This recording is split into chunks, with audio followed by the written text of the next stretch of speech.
Hey guys welcome കൂലി power house. കൂലി കണ്ടുവന്നിരിക്കുകയാണ്. എങ്ങനെയുണ്ട് പടം? അപ്പോൾ ഞാൻ ഇത്തിരി ലേറ്റായി പടം കാണാൻ. എന്തായാലും കണ്ടു. എന്തായാലും ഇപ്പോഴാണ് കണ്ടു കഴിഞ്ഞ് വന്നത്. എങ്ങനെയുണ്ട് പടം? അയ്യോ, കറണ്ട് പോയി. അത് പറയണതിന് മുന്നേ കറണ്ട് പോയി. ഞാൻ കറണ്ട് വന്നിട്ട് പറയാം. ഓക്കെ, അപ്പോൾ എങ്ങനെയുണ്ട് പടം? പടം ഇത്തിരി ഡിസപ്പോയിൻറ്റഡ് ആണ്. സത്യം പറഞ്ഞാൽ എനിക്ക് വലിയ ലോകേഷ് കനകരാജ് നമുക്കറിയാം, വെറും 5 സിനിമകളിലൂടെ ഇത് 6ാമത്തെ പടമാണ്. ഇത് ഇത്ര വെറും ചുരുക്കം സിനിമകളിലൂടെ ഇത്രയ്ക്കും വലിയ ബ്രാൻഡ് ക്രിയേറ്റ് ചെയ്യാനുള്ള കപ്പാസിറ്റിയും കാലിബറുള്ള ഒരാളാണ് ആരെന്ന് പറയുന്നത് ലോകേഷ് കനകരാജ്. അത്രയ്ക്കും വലിയ ബ്ലോക്ക് ബസ്റ്റർ മൂവീസ് ഡയറക്റ്റ് ചെയ്ത ആളാണ്. ഈ പടത്തിൻ്റെ ടെക്നീഷ്യൻ നോക്കുകയാണെങ്കിൽ Lokesh Kanagaraj written and direction.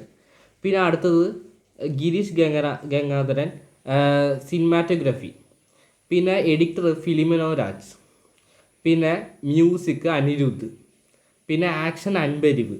ഇതുപോലെ ഒരു പടത്തിന് ഹൈപ്പ് ഉണ്ടാവാൻ ഡയറക്റ്റഡ് ബൈ നായകൻ എന്ന് പറയുന്നത് രജനികാന്ത്. ഹൈപ്പിന് വേറെ എന്തെങ്കിലും ഉണ്ടോ? എല്ലാവരും ഈ പടത്തിനെ പറ്റി ഹൈപ്പ്, എല്ലാവരും ഈ പടത്തിന് വേണ്ടി വെയിറ്റിങ്ങോടെ.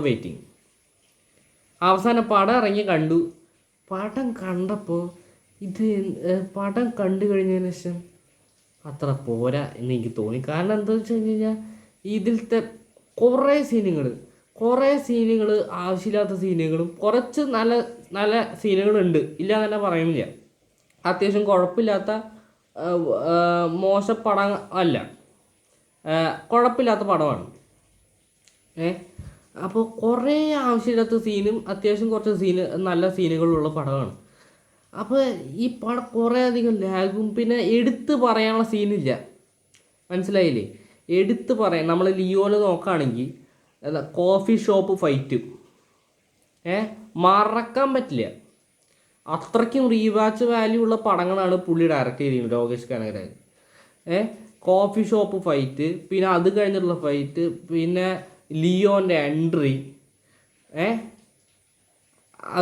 അതൊക്കെ ഗംഭീരമായിരുന്നു. പിന്നെ ലാസ്റ്റ് ക്ലൈമാക്സും ലിയോ. പിന്നെ വിക്രം എടുത്ത് നോക്കി കഴിഞ്ഞാൽ ഫൈൻ്റെ ഇൻവെസ്റ്റിഗേഷൻ സീനുകൾ കുറേ അത്യാവശ്യം നല്ല സീനുകളുണ്ട്. പിന്നെ അത് കഴിഞ്ഞതിന് ശേഷം വിജയ് സേതുപതിൻ്റെ എൻട്രി കഴിഞ്ഞതിന് ശേഷം ഇൻ്റർവെൽ ബ്ലോക്ക് വിക്രത്തിൻ്റെ കമൽഹാസൻ അൺമാസ്ക് ചെയ്യുന്നതും ബൈക്കിൽ പോകണമെന്ന് എന്നിട്ട് ഇൻ്റർമിഷൻ എഴുതി കാണിക്കുന്നതും ഒക്കെ ഒരു രക്ഷയില്ലാത്ത സാധനമായിരുന്നു. പിന്നെ ഏജൻറ്റ് ടീനേൻ്റെ ഫൈറ്റ്, പിന്നെ ക്ലൈമാക്സ് കഴിഞ്ഞതിന് ശേഷം നമ്മുടെ സൂര്യണ്ണൻ്റെ റോളക്സ് എൻട്രി. KGF എന്ന് കൂടെ ഇറങ്ങിയിട്ടുണ്ടായിരുന്നു. ആ ലെവലുണ്ടായിരുന്നു അന്ന് വിക്രം. അതേ ലെവലുണ്ടായിരുന്നു, KGF ലെവലുണ്ടായിരുന്നു വിക്രം. അതിലത്തെ BGM എല്ലാം. പിന്നെ കൈദി പിന്നെ തുടക്കം മുതൽ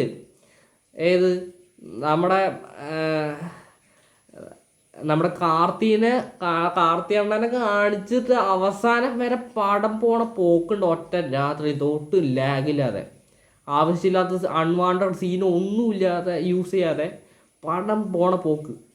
പിന്നെ മാസ്റ്ററിലാണെങ്കിൽ വിജയ് സേതുപതിൻ്റെ ഒരു രക്ഷയില്ലാത്ത അഴിഞ്ഞാട്ട പെർഫോമൻസ്. പിന്നെ മാനഗരം ഈ ലോകേഷ് കനകരാജൻ്റെ കരിയറിൽ തന്നെ മോശപ്പടം ഏതാണെന്ന് വെച്ച് കഴിഞ്ഞാൽ കൂലി തന്നെ പറയാം.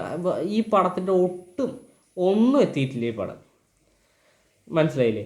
എല്ലാം കൊണ്ടും ഈ പടത്തിനെ രജനികാന്തിൻ്റെ പെർഫോമൻസ്, രജനികാന്ത് ഒരു രക്ഷയില്ലാത്ത ചെയ്തിട്ടുണ്ട്, നല്ല രീതിക്ക് യൂസ് ചെയ്തിട്ടുണ്ട്. സത്യം പറഞ്ഞു കഴിഞ്ഞാൽ ഈ ദർബാർ, പിന്നെ അണ്ണാത്ത, പിന്നെ ലാൽ സലാം, പിന്നെ ഈ അടുത്തിറങ്ങിയ വേട്ടയൻ, ഈ പടത്തിനൊക്കെ നോക്കി വയ്ക്കുമ്പോൾ പടം നല്ല പടമാണ്. ഇവരിലൊക്കെ വെച്ച് നോക്കുമ്പോൾ ഭയങ്കര വലിയൊരു ഭേദമുണ്ട് കമ്പയർ ചെയ്യുമ്പോൾ. പക്ഷെ ഈ പടം അത്ര പോരാന്നല്ല പറയാം. പക്ഷെ നമ്മൾ ലോകേഷ് കനകരാജിൻ്റെ പടം, ലോകേഷ് അണ്ണൻ്റെ പടം എന്ന് പറയുമ്പോൾ നമ്മൾ എക്സ്പെക്റ്റ് ചെയ്യുന്നത് ചില്ലറയൊന്നുമല്ല. ഞാൻ ലോകേഷെന്ന് ഇത് ഫസ്റ്റത്തൊക്കെ ഇൻട്രോ ഒക്കെ കഴിഞ്ഞ് പടം തുടക്കമൊക്കെ നൈസായിരുന്നേ. സൗബിനെ കാണിച്ച് തിയേറ്ററൊക്കെ കുലുക്കി മറിച്ച് പിന്നെ രജനികാന്തിൻ്റെ ടൈറ്റിൽ അതൊക്കെ സൂപ്പർ സ്റ്റാർന്ന് എഴുതിയാണെങ്കിൽ ആ സംഭവം ഒടുക്കത്തെ റെസ്പോൺസ് ആയിരുന്നു കിട്ടിയത്. പിന്നെ അത് കഴിഞ്ഞതിന് ശേഷം പടം കുറേ ഹൈ ഇല്ലാത്ത സീൻ, ഹൈ മൂമെൻറ്റ്സ് ഇല്ലാത്ത സീൻ. പക്ഷേ ആൾക്കാരത് കണ്ട് എൻജോയ് ചെയ്യുന്നുണ്ടായത്. ഓളിടുന്നുണ്ട്, ഞാനും ഓളിയിട്ടു.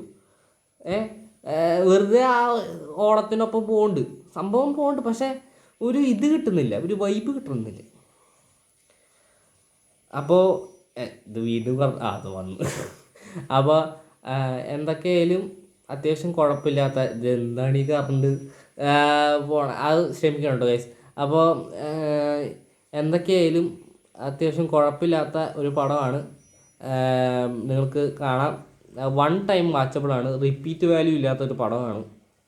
എന്തെന്ന് പറയുന്നത് കൂലി. അപ്പോൾ എന്തൊക്കെയായാലും ഒറ്റ വട്ടം കാണാമെന്നുള്ളൂ.